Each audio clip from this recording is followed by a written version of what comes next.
Le protocole FTP est un moyen efficace pour se connecter à un serveur. Aujourd'hui, nous allons voir comment l'utiliser.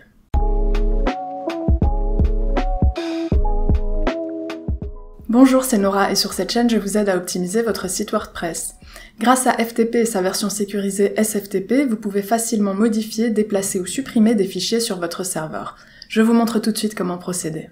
Pour commencer, vous aurez besoin d'un client FTP et je vous recommande d'installer FileZilla qui est un logiciel open source et dont je vous ai mis le lien en barre de description.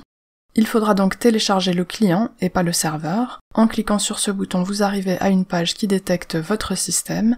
Vous pouvez de nouveau cliquer sur le bouton et ensuite vous pourrez télécharger FileZilla la version normale ou la version avec un manuel d'utilisation. En général, la version normale devrait vous convenir. Une fois que vous avez installé FileZilla et ouvert le logiciel, vous vous retrouvez avec cette interface. À gauche, vous avez les fichiers locaux, donc les fichiers qui se trouvent sur votre ordinateur. Et une fois que vous serez connecté, à droite, vous aurez les fichiers qui se trouvent sur votre serveur. Pour vous connecter, vous avez besoin de certaines informations de connexion, et en particulier le nom d'hôte, le nom d'utilisateur et le mot de passe pour accéder à votre serveur. Ces informations, vous les trouverez sur votre compte d'hébergement, sous une rubrique ou un menu FTP, et si vous ne les trouvez pas, il faudra faire appel à l'assistance technique de votre hébergeur. Je vais vous montrer comment ça se passe de mon côté. Je suis donc dans mon compte d'hébergement et dans mes détails d'accès, j'ai une rubrique avec la connexion SFTP. Pour moi, c'est une connexion SFTP, donc sécurisée et pas FTP. Je peux donc simplement copier mon nom d'hôte, mon nom d'utilisateur et mon mot de passe dans FileZilla et me connecter. Si vous vous connectez via FTP, vous pouvez donc simplement ajouter vos informations comme je viens de le dire et cliquer sur connexion rapide et vous serez connecté à votre site.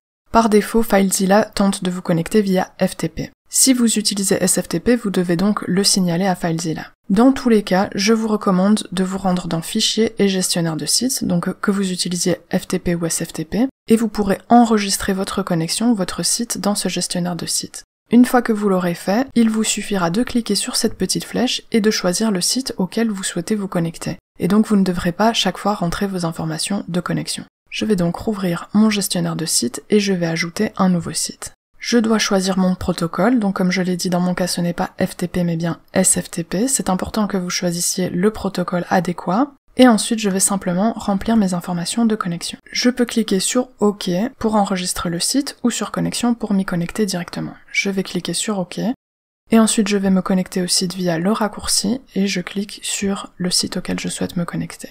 Je suis connecté directement et j'ai donc les fichiers qui se trouvent sur mon serveur à droite. Dans mon cas, j'ai utilisé une adresse IP pour me connecter au serveur et vous pouvez aussi utiliser un nom d'hôte qui en général est ftp.votredomaine.com. Si votre site est sur Cloudflare, il se peut que vous n'arriviez pas à vous connecter via FTP de cette manière. Dans ce cas, vous devrez vous rendre dans votre compte Cloudflare et vous pouvez créer soit un nouvel enregistrement DNS du type ftp.votredomaine, mais la chose importante à savoir c'est que vous ne pouvez pas utiliser le proxy de Cloudflare pour vous connecter.